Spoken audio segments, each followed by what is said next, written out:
Good morning and good afternoon to some of you. Welcome to today's community briefing. Today is the 30th of May, and June is right around the corner, so we'll be here shortly. And just a couple of more months, a month left of the second quarter. And within 30 days, we will be halfway through this year already. So time is marching on. Welcome. Our guest today is Natacha Andrews. She's an attorney in the cannabis business consultant, and she'll be telling us more about that momentarily. So sit back, relax, and we're going to have some great information for you. It's now my pleasure to welcome the queen of our community briefing, Miss Crystal Mitchell. Welcome, everyone. Welcome. Glad to have you here. See some returning faces. Hello, Mary. Hello, Brian. Glad you came back. I do know who Cheyenne Otters is, so I'm okay with that. We had a conversation last week, so we're good with that. Hey, Keith, how are you? Welcome to the community briefing. My name is Crystal Mitchell. I am the co-director of Recycling Black Dollars. And this was an inspiration to make sure that we had a platform that we can have this open conversation about what's going on in our community and meet those who actually are sitting at tables that are really important to our community. And so they're here to meet and greet with you. This is a networking platform, so please share and connect with each other. We can only do this together. This platform is powered by Recycling Black Dollars and the BBA, and we're monetarily sponsored by the Los Angeles LDC, Southern California Edison, PCR, Wells Fargo Bank, and SoCal Gas. And we welcome any donations and any sponsorship that you'd like to help us continue this incredible platform. We have an awesome team. Mr. Gregory Sneed, you've met him, myself, Mr. Stephen Turner, and Ms. Robin Billups. Ms. Robin Billups won't be here today. She is doing her final chemo treatment today. So blessings to her, and that she remains in remission and in good health. So we're here for her. So she'll be back probably next week. And with that, I am going to turn it over to Greg. All right. So thank you, Crystal. And Stephen will join us at the program. Shout out to Robin Billups, our co-host, who's not with us, and we definitely keep her in prayers as she continues to go through treatments through clinical trials. So we definitely lift her up in prayers there. Our guest today is Natacha. I don't know how I can pronounce your middle name there. Delanois. Oh, very good. Andrews. And she is Esquire.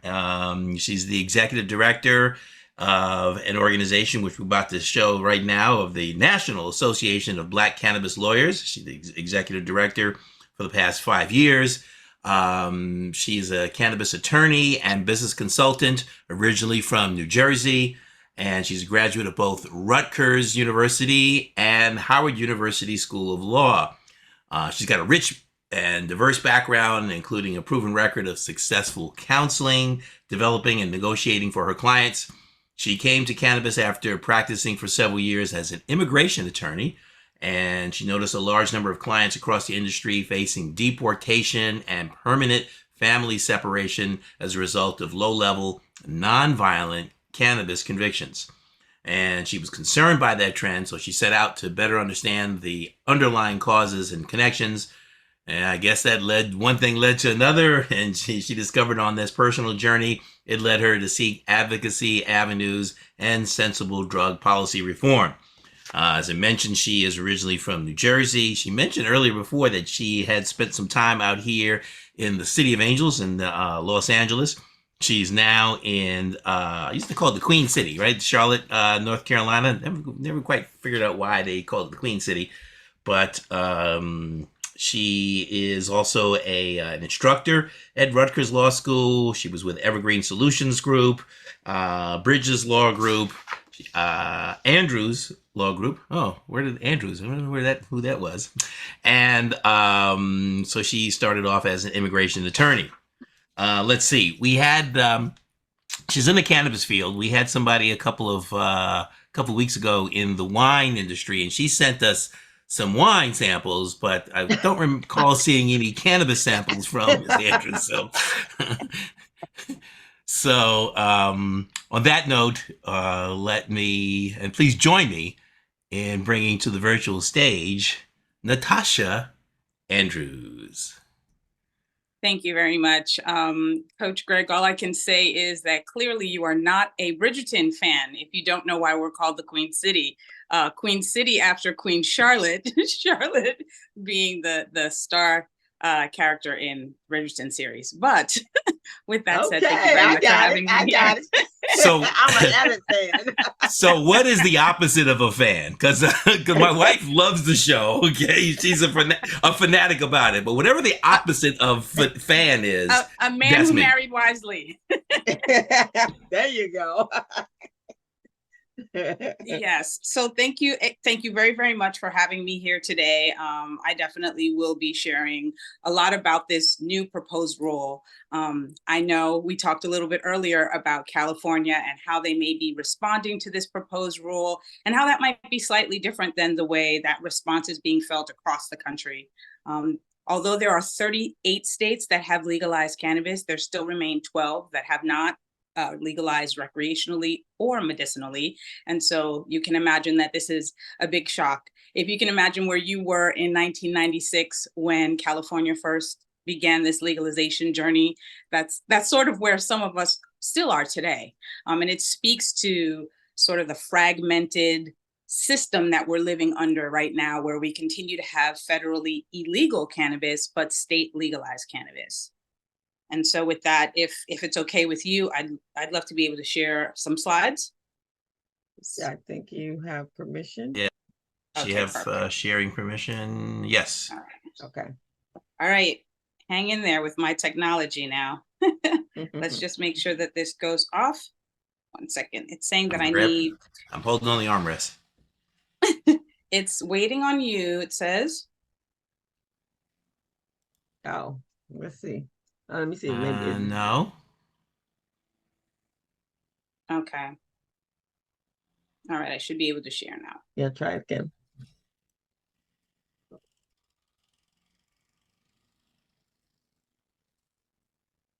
All right. Just let me know if you can see my screen now.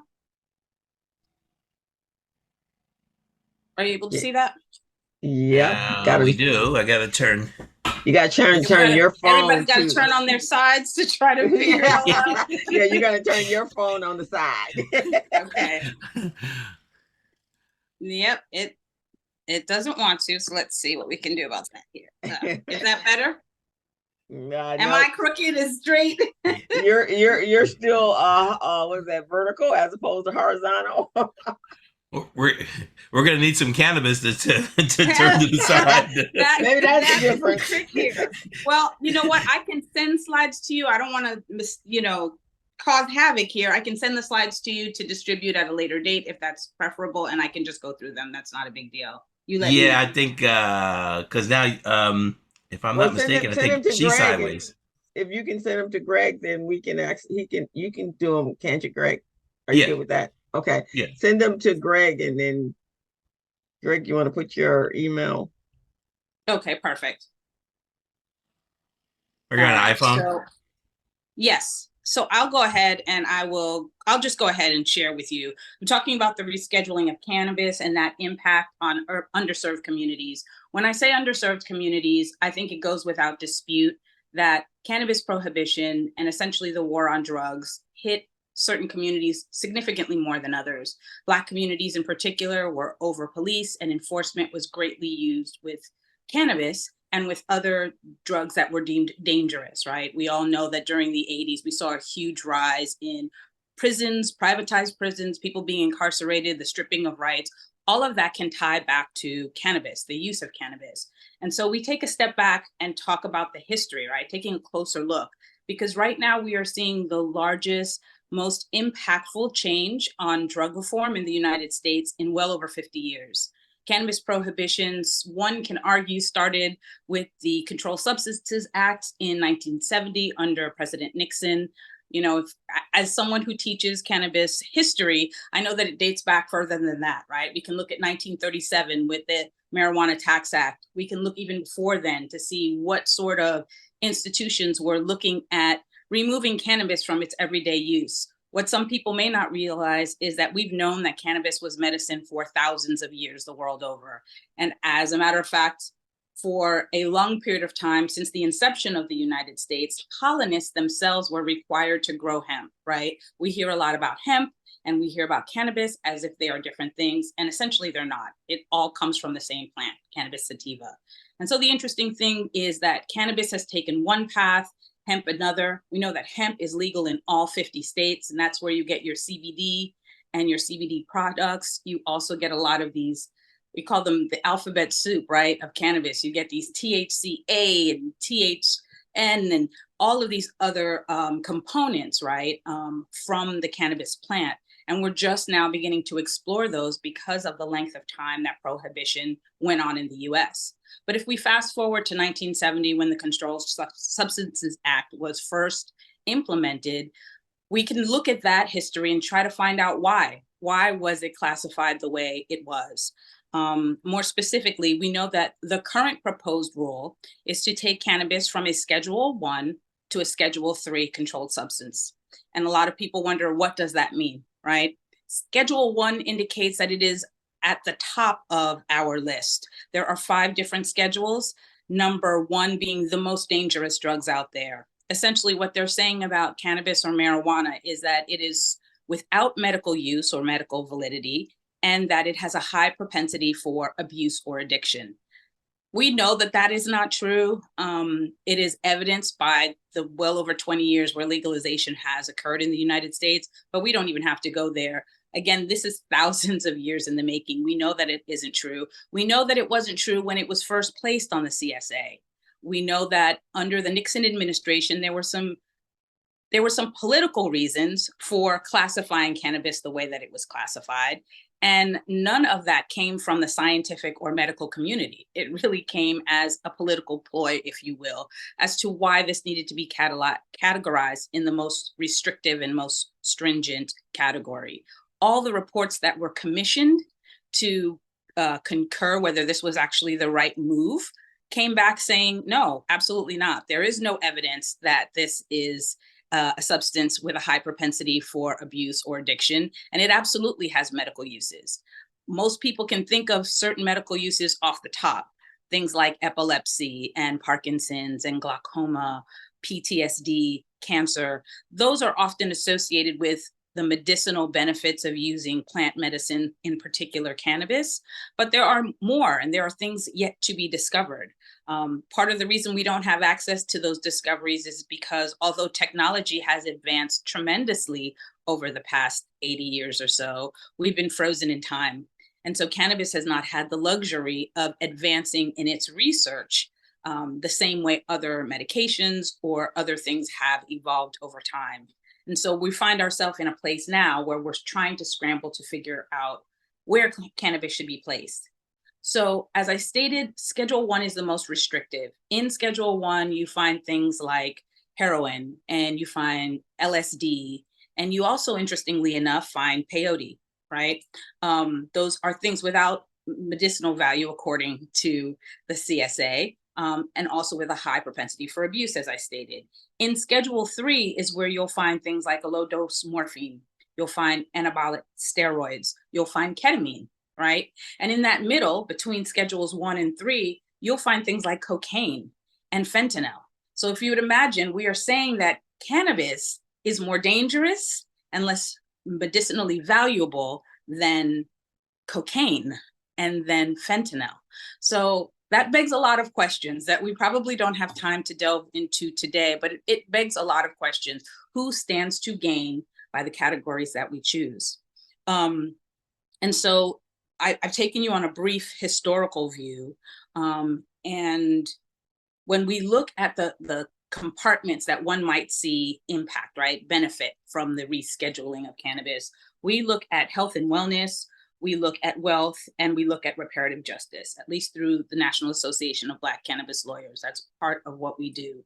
When we look at the health benefits available, we know that under the proposed rule, there is the potential for additional research to come about, which I just spoke of. There's also the potential for states that do not currently have legalized cannabis to have cannabis. When you're in a state like California, where this has been legal for a long time, you may take for granted that we still have 12 states that have not legalized. So we have 38 states plus territories and the District of Columbia that have all legalized, at least medicinally, right? Many of those also have adult use cannabis. But for 12 other states, there is no pathway to legalization. There may be some conversation, but there has been no significant headway made. And so the access to additional research, and more importantly, the potential access to medical care that they could not currently use, is a big deal. This is a historically significant move. Again, if you suffer from epilepsy and you happen to live in North Carolina or Tennessee or South Carolina, your choices are limited, right? You are limited to whatever the pharmaceutical companies are offering. And in some cases, that's not something that's tolerable to you, which leaves you with either breaking the law or seeking to live somewhere else. So there is an element of equity that inherently lies into the opportunity to have access on that level. When we look at wealth impact, the other significant part of this rescheduling is a tax code in reference to a tax code known as 280E. For any of your listeners who are involved in plant-touching cannabis businesses, they're very familiar, and it is probably the bane of their existence, this 280E, because it is a tax provision that is punitive by design, meaning it was specifically created to punish those in cannabis, right? The reason for that was essentially the federal government saying that what you're doing is illegal. And by the way, we want our cut.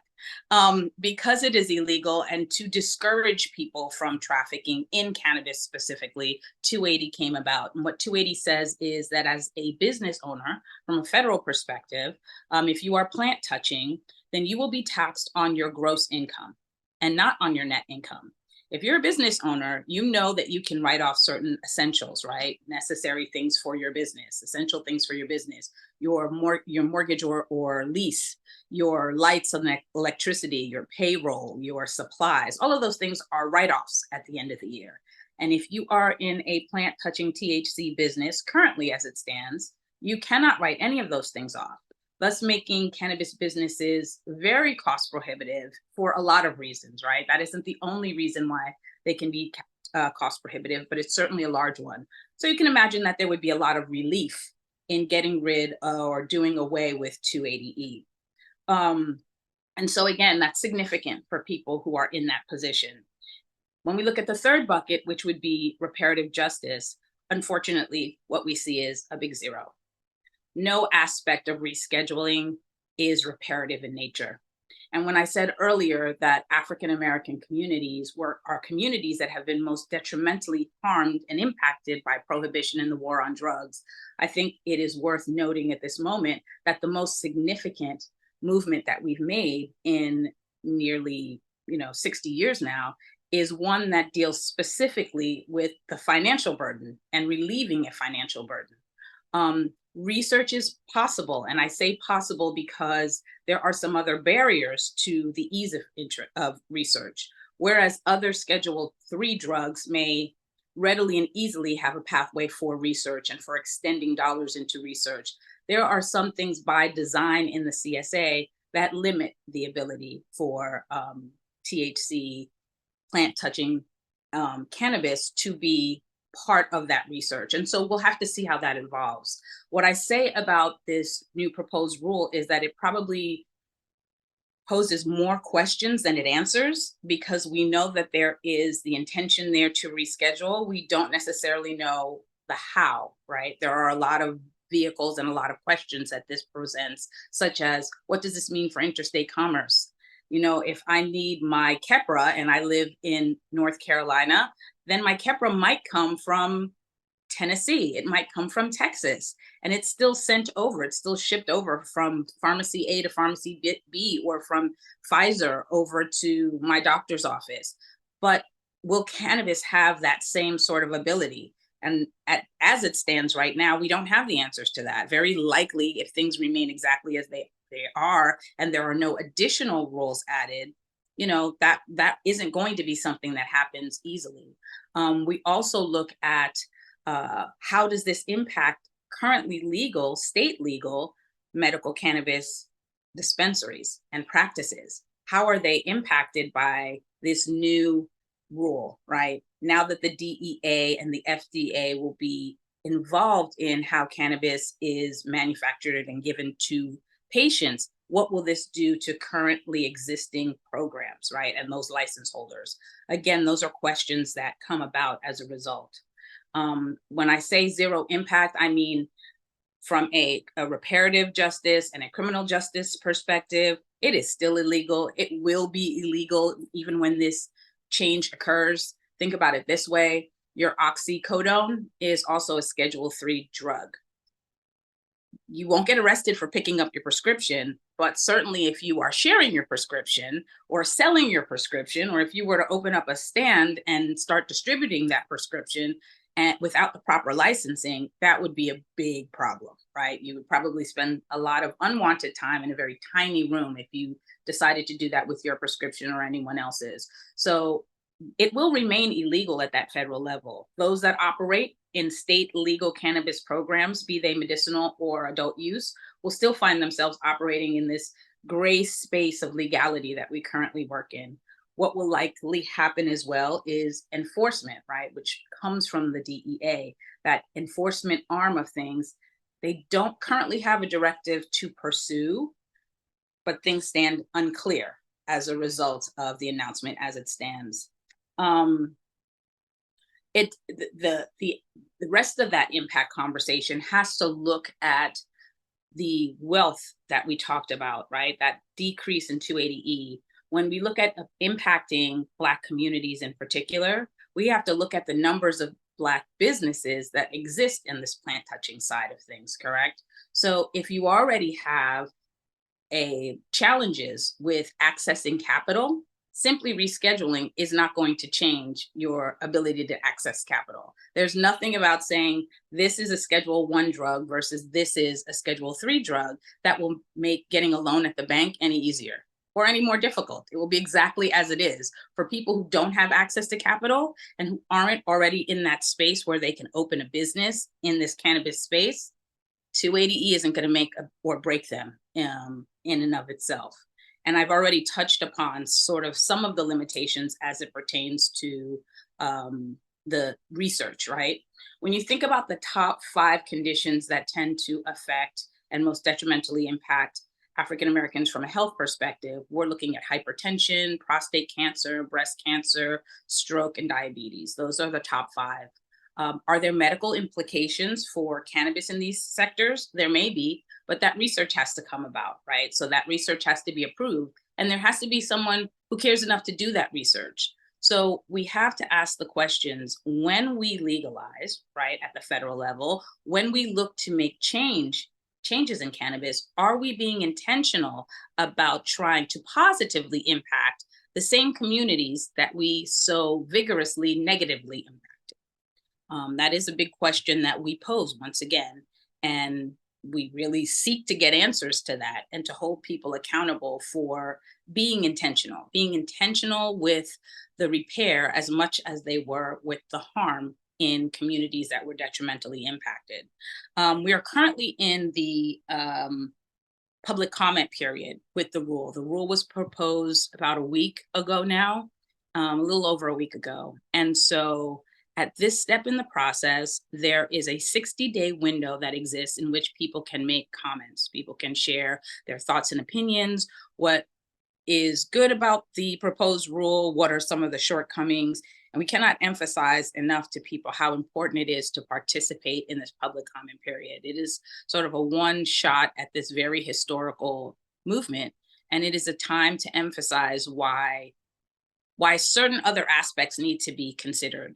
What we don't want to do is lose the momentum. I've heard a lot of people saying that this is the first step to legalization and to descheduling cannabis. And so I am careful with that notion. It is a step away from prohibition. I agree with that.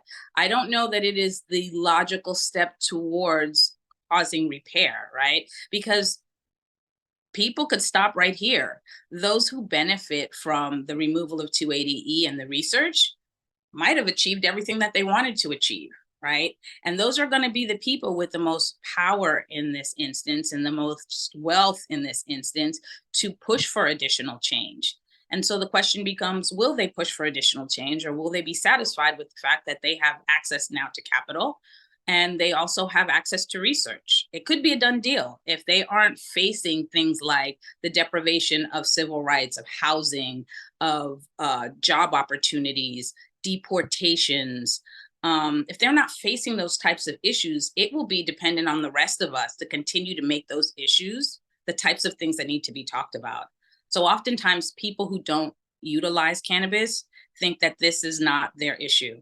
Why should I even care about cannabis? I don't smoke, I don't use it, no one in my family uses it. I really think all those people should be in jail anyway. That attitude still prevails for some. For some people, they're indifferent to it. It's not their issue, but they're also not going to push against it. They view this as something harmless.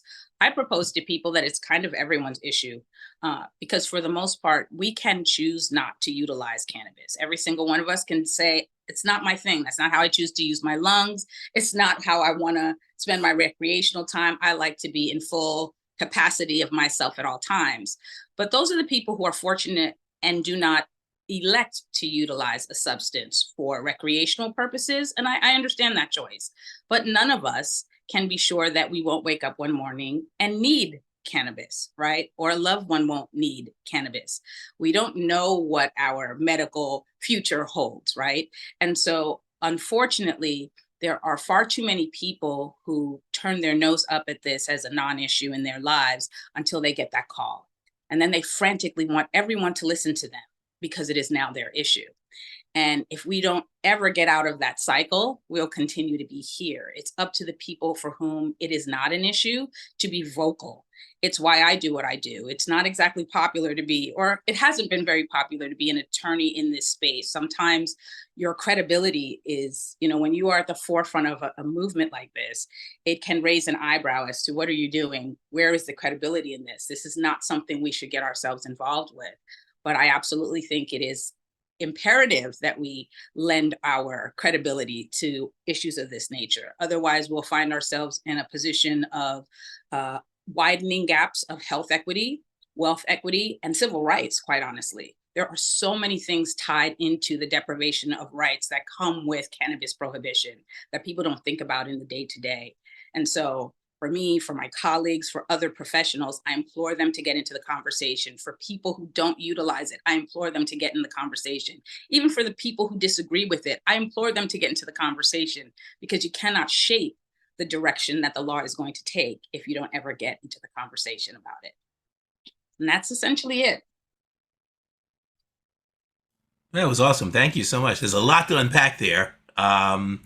I very quickly, I want to share a screen. I know you didn't have your slides, but I wanted to share something that I found here, which is the states. Was a graph here that's showing the states that you were speaking about. I guess the dark green. You guys see that now? Yes, no? Okay. Yes. And the states that have no program for legal THC, only low THC medically legal, which is the light green, and then the medium green, I guess, legal for medical use only, and then the full green legal for adult and recreational use. And you can see large up in the Northeast, here on the West Coast, and in the middle of the country. It's kind of a rainbow there. What a quick question on cannabis use. We think of cannabis use of Rastafarians and rappers, but does it extend across, I imagine, all racial groups, all age groups, political parties, Absolutely. I would say that that is an old narrative, and it's probably the biggest struggle right now, particularly in our communities, is to get out of that reefer madness mentality, because cannabis users are everyone from your 4-year-old nephew to your 94-year-old grandmother and everybody in between. Things like cancer and epilepsy don't know political parties, they don't know age groups, they don't know color, they don't know socioeconomics, right? So those days are gone. There are people who function daily with the use of cannabis. Because of the use of cannabis is why they're able to do the things that they do, right? It's how they're able to get up in the morning. For some people, it is a quality of life. Sometimes when you think of cannabis and cancer, you think of end of life care, you think about people who are in pain, and that is the only methodology. This plant medicine is the only thing that eases that pain. But I think even beyond the pain, there are some people who do not die of the cancer, they die of the waste, meaning they die of starvation because they cannot ingest and hold down food. And I think even before being involved in the cannabis world, there are probably two things about it: that it makes your eyes red and that it makes you hungry. And if you think about that hunger, that's the very thing that sustains some people, right? Not being able to eat, but knowing that there's plant medicine out there that allows you the ability not only to eat and hold down your food, but actually makes you hungry and makes you able to sustain nutrients that might extend your life, or at least extend that quality of life for you. And so that's an important piece of this. So as it goes legalized, it's a good idea to invest in stocks that companies that make donuts and potato chips, huh? It could very well be. What are some of Frito-Lay the might be the best investment you could make, There you and go. Amazon. What are some of the more pressing legal issues surrounding cannabis industry, especially in black-owned businesses? Is it duplicated? I mean, I know there's a challenge here that can't have banking, or they got to do crazy things in terms of banking. So it's a cash business. You can't use credit cards. In at least here in California, I don't know about other places. Well, that is not unique to California. If you recall what I said about cannabis, you have two different layers here. So you've got federally illegal, right? Period, point blank. And there's nothing really to compare this to because we don't have anything else like this. But you can't operate as you normally would in banking because of the risk. Banks are not going to do business with you. I could not open an account for my crack den, right? I can't open my account in the name of Crack R Us because that's illegal. Like, you just can't do that. Think of it the exact same way. This is something that's federally illegal. So there are going to be some challenges. But at the same time, there are a lot of states in which it is state level legal. So there is this strange intersectionality, if you will, between the reality of where we are federally, the reality of where we are on a state level. And so there have to be creative ways to do banking, right? There are trademark issues that you don't find in other businesses. If I'm Nike, I get to protect my Nike swoosh. I get to protect those block letters that say Nike. But if I have a cannabis company, it's not the same straight path to protect my intellectual property because I'm dealing with something that's illegal. Those are going to be the same issues that are faced anywhere in the country. The nuances will be at the state level, not at the federal level.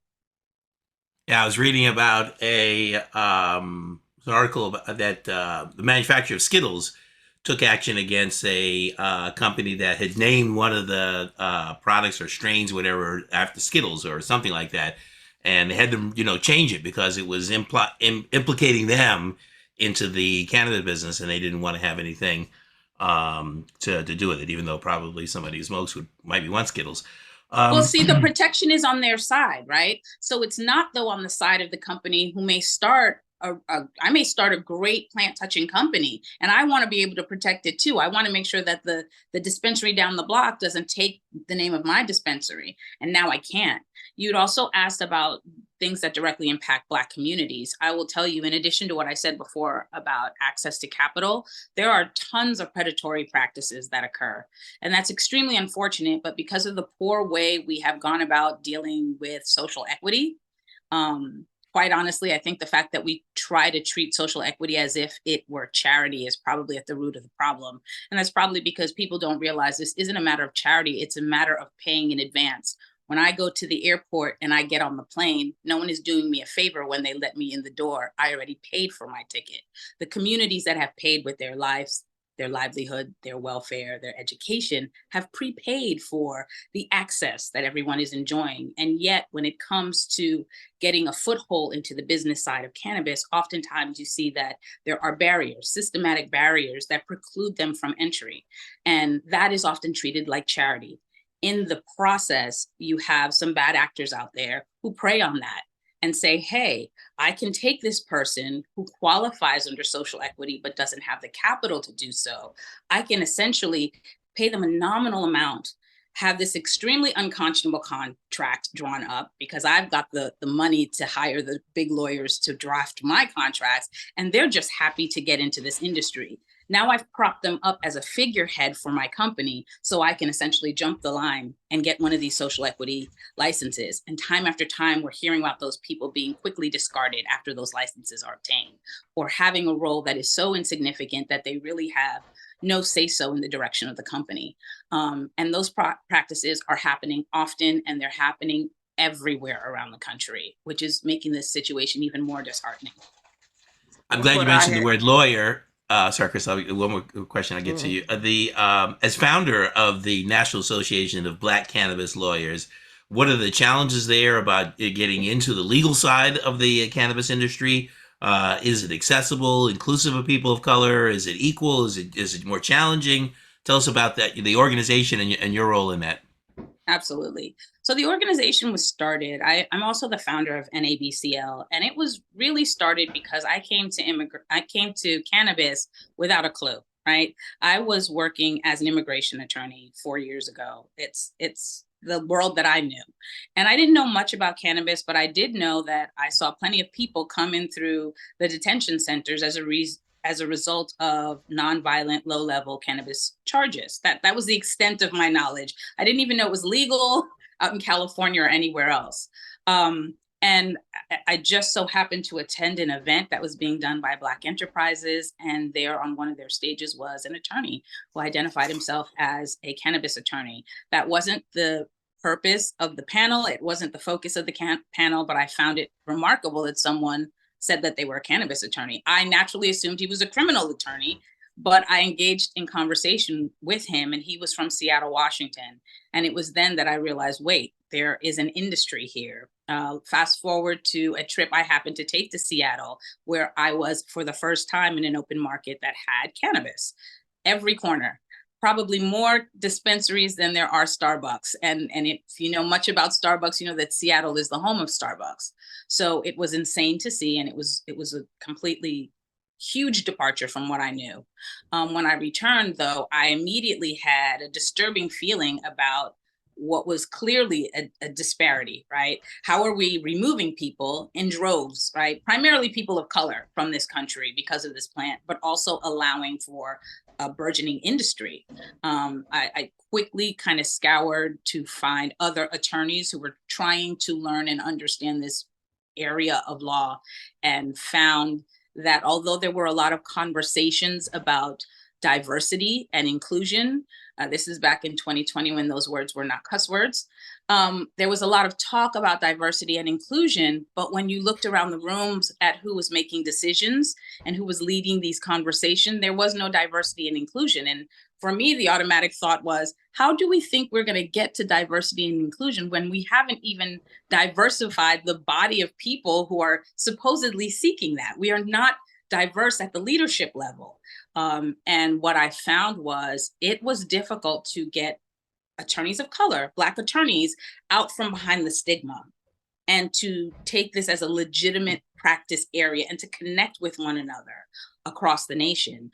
I only found one other organization at the time of attorneys, and that organization of attorneys, at least from the visuals at the leadership level, did not have any attorneys of color. And I said, something is amiss there. Black attorneys need to start talking to one another about this, because it seems to be a lot deeper than who can light up and not.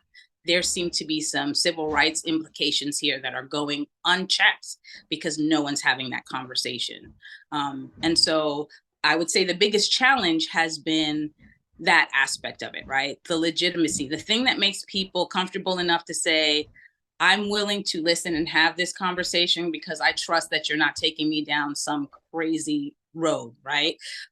Again, there's never been anything like this where you're asking people to come out of security and come into basically illegal behavior, right?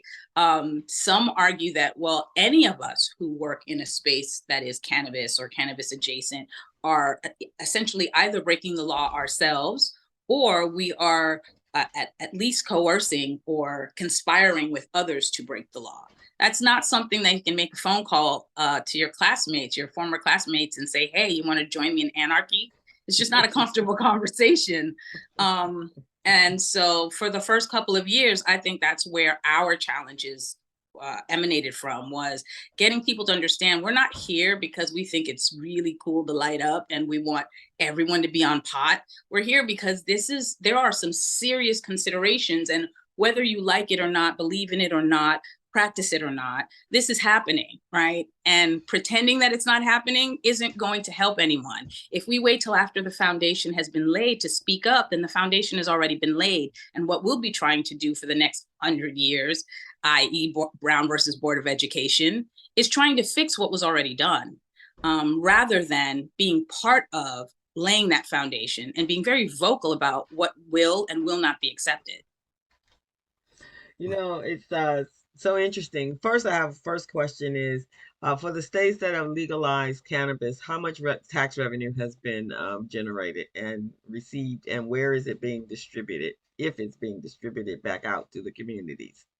It varies greatly, but you'll hear reports of millions and billions of dollars. By 2025, the US cannabis market is slated to be just shy of a $70 billion industry. So you can imagine that state by state, the tax revenue is amazing. I'll tell you, some of these states only moved because they saw Colorado and they saw California and they saw the states that have been leading the way for decades now, and what has happened in terms of that tax revenue. That makes even some of our most stubborn states look up and say, huh, and it puts a lot of political pressure, right? Because what happens when your state decides it's not going to play ball is people who want their cannabis will drive over state lines and go get it. They will take that chance. They will run that risk, right? And because there has been an emphasis to decrease enforcement, they will, which means that tax revenue, money is leaving your state and benefiting another state. So even for people who don't care about social justice or justice reform or drug policy reform, just from a basic, greedy, and capitalistic basis, there is a reason why you want to at least explore this because of that tax revenue. Now, whether it's being reinvested into our communities is a whole other conversation. That also lends itself to why we need to be here. I'm a person who is of the belief that it is not anyone else's job to speak on my behalf, right? And for me to relinquish my right to speak on my own behalf to someone else in the hopes that they will bring up my issues is irresponsible for me. So that's the choice that I make. Everyone has to make their own choice there. But I don't want to leave it up to someone else to voice my concerns in that room. I want to be in the room so that when I hear that, hey, we're talking about wealth, but we're not talking about immigrants. We're talking about access, but we're not talking about the people who are still sitting in prisons, right? We are legalizing and we are gaining all of this wealth into communities, but it's not being reinvested into the communities that suffered harm. You have to be in the room and you have to be at the table to make those sort of things heard, because other people are worried about their own needs. And quite honestly, it's not their job to look out for yours. That's excellent. And Stephen put some numbers in the chat on the revenue that was generated in the state of California. General fund, Joseph, where does that go? It's just money that goes into the budget, and they spend it on everything that the state of California spends money on. It's not particularly earmarked for any one particular group or one particular interest. It's roads, it's schools, it's hospitals, it's salaries, it's When you think general fund, think general fund. Everything that the state of California spends money on, that money goes. General fund. Interesting. And when we aren't intentional about where that goes, I hate to be Debbie Downer, but when we're not intentional, it does not go to our communities. You don't see that our schools benefit. Our students are still dealing with no books and, one bus for 1 billion students, everybody sitting on someone's lap, you're being bused from across town. That's not who's getting it. It's the schools that are getting an improvement on their already stellar football stadium so that those students can have a professional size arena. And you have to wonder, why are those decisions being made? And I echo the sentiments I just made. To respond to that quickly, I can speak for what we do in California. In California, school funding is tied to property tax. So therefore, the more affluent the area, the higher the property tax base, the more funding goes into those schools. Schools in our community tend to be a little less affluent. The assessed values of property tend to be lower, hence less funding. So that's kind of like the lottery. But because we're creating these rules and we're creating these laws right now, we can say that may be the way other tax funds are utilized. But when it comes to cannabis, we are specifically allotting this portion to these impacted communities. We still have the opportunity to make those mandates before those things become, etched in stone. But if we just operate from, well, this is how it's always been done, we're going to continue to see the same results. This is a unique opportunity. This is the time now to say, it doesn't matter how it's always been done. This is a different situation. And this is how these funds need to be allocated. In theory, lottery sales are supposed to go toward education. But if you track the path, there's so many diversions of that money.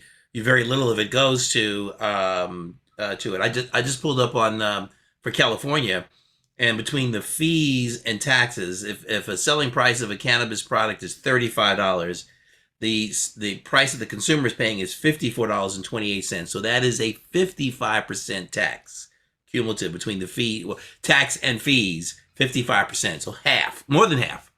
And where does it go? That was actually true. I was part of, as a consultant, as a business a coach and technical assistant training for a number of agencies. I was part of the initial grouping of individuals that were having meetings and providing technical assistance. And so I helped a number of people do the financials for their business plan.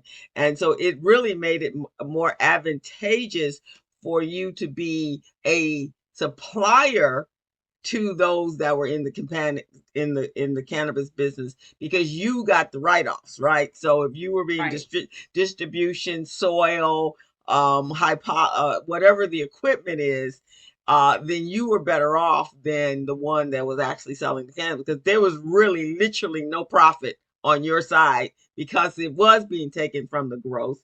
And then you could and every seed is counted, right? So there's, certain software that you have to use because they want to know from sow to seed, from seed to sow, exactly every plant that was grown. And then of course you have high security, even at the farms, folks are coming in to steal your plants and stuff. So they were putting out a lot of money. And so the ones that didn't make it. So another quick question. So when we go fentanyl, oxycodone, and the way it's devastating white communities, but we're not putting anybody in jail. But for marijuana, we imprisoned everybody for marijuana, right? So why is, other than the fact that the big pharma is part of the fentanyl crises and the opioid, but why is the intensity to control the marijuana distribution is not the same for the other? That's a whole other session, but I will tell you, look carefully at the rise in privatized prisons and look at the arc of the rise of privatized prisons and look at that and compare to the war on drugs. You'll see an interesting correlation between the two. If you think about a private prison is a business like any other business. And at the end of the day, it is about making that profit, right? And how do private prisons make profits? Filling beds. I will leave that at that because that is an And there's entire mandatory occupancy Oh, yeah. minimums, and some of them are as high as 94%. So if it drops below, 90%, you've got to fill the prison with more. So Oh, you've got to yeah. go out there and bust some And heads if and exactly. And if you think about this, cannabis offers a unique, and see, you're gonna get me in trouble because I only have a couple minutes here, but if you think about this, cannabis offers the unique distinction that you are utilizing smell most times to determine who to pursue and who not to pursue, which means you can utilize a type of discretion that says, I smell it even when I don't smell it, and I don't smell it even when I do. So it allows you to pick and choose who you fill the prisons with, which is a scary proposition. When you look at who lobbied a lot against cannabis legalization and you look to see where those lobbying funds come from, I would not be surprised to see people who have a vested interest in those private prisons, because there are entire communities built off of privatized prisons, right? When their major source of revenue goes away because we've legalized cannabis at a federal level, there are going to be some very unhappy people, right? That truly is something worth investigating and delving further into, because that is a large part of how this came to pass and why it is that we are where we are, and why cannabis was so heavily policed, right? Why law enforcement got so involved with this plant. More importantly, why it has been such a struggle to let go of that chokehold on this plant, because the use of cannabis is relatively the same in Black communities and non-Black communities. They utilize it at the same rate, but the arrests are upwards of, in some places, 10 times more for Black people using cannabis as their white counterparts. White counterparts were often treated as, kids, with all kids try it. Everyone's tried it. It's not a big deal. Whereas it was utilized as a means of coming in and sweeping through communities, devastating and decimating those communities, locking up.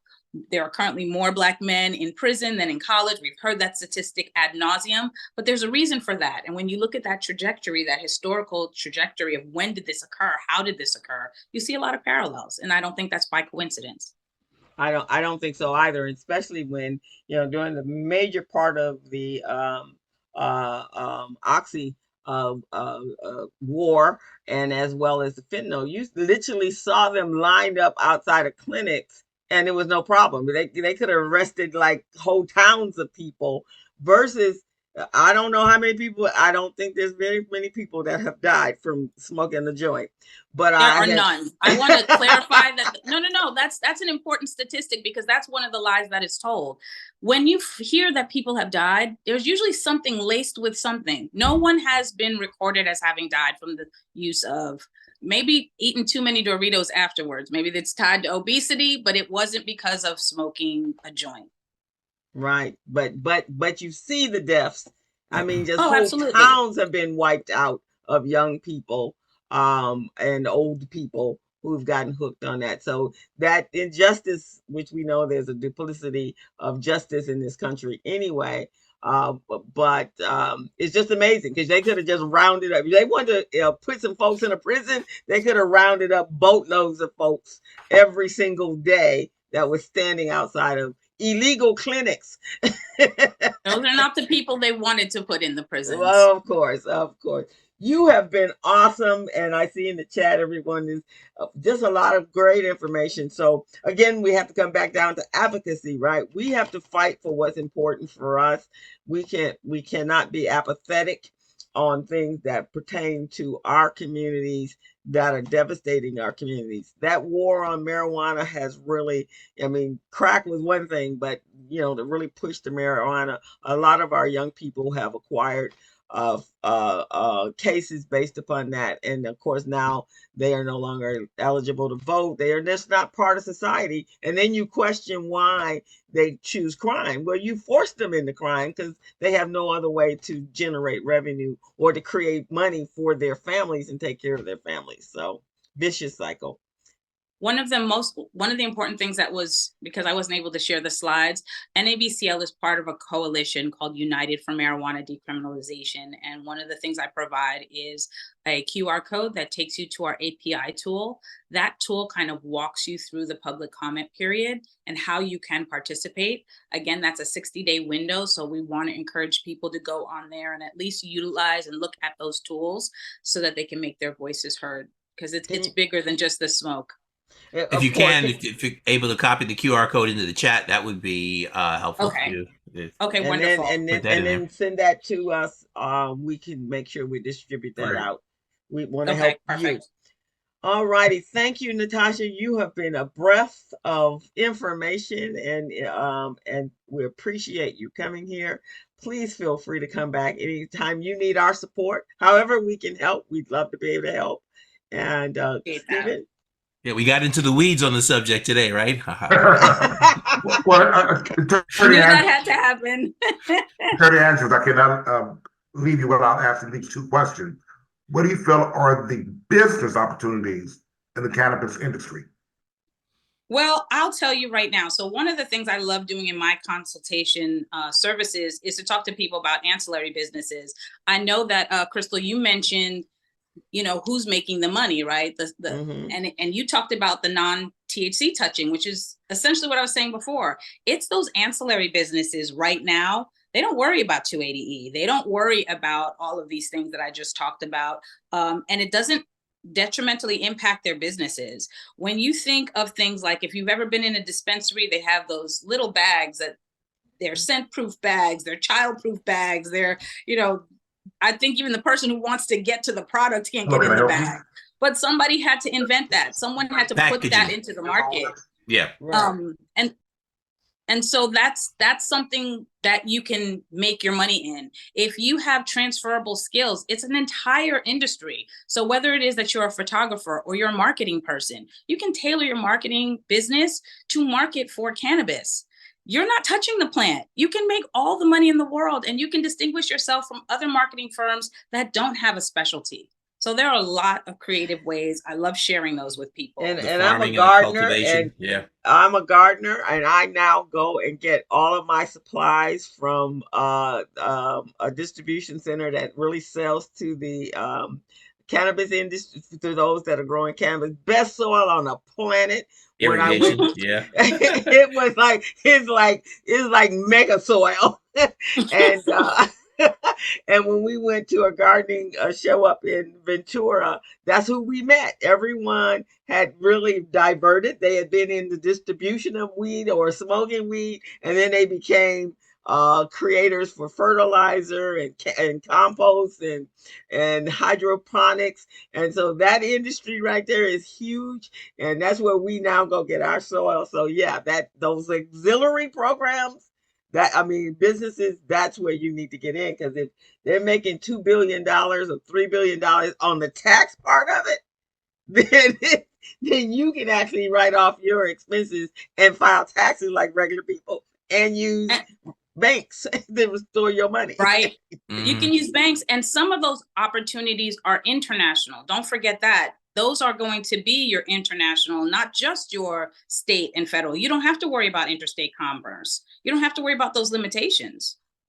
Okay, so opportunities, guys, opportunities. Thank you, Natacha. You have to come back, and however we can be of assistance, because especially on that part of opportunities for business owners or entrepreneurs. What does that look like? Because sometimes we just only see what we see, right? And that would be, okay, I got to grow weed, I got to have a farm, I got to do this, I got to do that. No, you don't have to do any of that, because that farm needs other stuff in order to be successful in what they're doing, or at least growing. Yep. Stephen, who do we have next? I did include a couple of those slides in the chat, just so that you have them. So you have my contact in the chat now. They're not showing up. I don't know. Oh, they're there. I see them there. Okay, yeah. Maybe briefly, Cedric Hayes, can you make a quick comment and unmute yourself, Cedric? Well, Cedric trying to unmute himself. First of all, Dr. Andrews, thank you so much for being our special guest. You have a home here in California. and as well as I'm on the East Coast of North Carolina myself, back and forth. Next week's guest is going to be Jules Love. He's the founder and CEO of Black Executive Men. It's a search firm and a coaching firm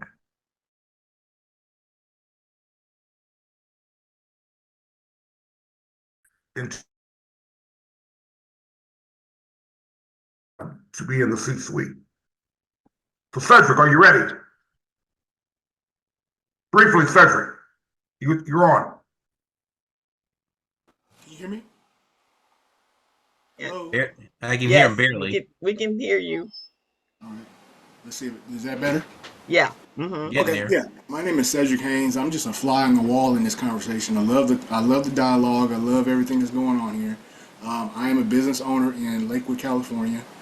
And I just got an invite on an email for today's session, but it was like 20 minutes in, so I just went ahead and joined in, and the conversation is right along with what I've been talking about to my community.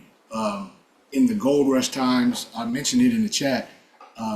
People made more money selling pickaxes and shovels and tools as opposed to the actual gold itself. So yeah, I see exactly where Natasha was going with it. Great talk, great conversation, and thank you for letting me in.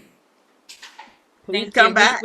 We tell people to be the Levi's jeans company of the gold rush, because Levi's still exists today. So be that company in the cannabis industry. Awesome. Awesome. Thank you so much. Please feel free to come back anytime you have something to share with us. You Thank need you, some Thank you. Natasha. support. We appreciate, we will help you. We're there. That's what this network, this community is for. For those of you who are just joining us, this community is for us to learn new things and talk to people who are sitting at tables where major conversations are going on about us, obviously. And so we want to be a part of that so that we can make sure that we vote that in our best interest. We can't vote in our best interest if we don't have all the information. And so as we close out, I do want to say voting, it's like it's like tomorrow in most cases. We need to make sure we understand what we're voting for, and we definitely have to go out and vote. Don't believe the polls, do your own research. Black folks are not voting for Trump, and if they are, they're nuts. And you need to go find out for yourself what has happened and what Biden has done. And I'm going to leave us with this. Teddy Roosevelt was in a wheelchair. I will take Biden in a wheelchair versus that nut job that is trying to get into the office. So I will take him crawling on his knees. That's where I sit on this. And so, not telling you who to vote for, just know you got to vote for what makes sense to not just you, but to your children. What is going to happen if we don't step up and vote? So go out and vote. Natasha has put some voting with the cannabis, but we have to make sure we are knowledgeable in our vote. Emma can back me up on that because that's important. So as we get closer to November 3rd, we need to go out and support. Make sure you're young people, because that's where some of the issue is. Anyone under the age of 30, if they belong to you, whether that's your own that you gave birth to or their relatives, make sure they understand what they're voting for and that Trump is not in their best interest. That's all I'm going to say about it. So thank you guys. Have a great weekend. I hope you all had a wonderful Memorial Day. And we will see you next Thursday with Jewel Love to talk about the men's group. And then following that, we're going to be on the June is the month of men, as May was the month of women. So we have another male men developmental coach.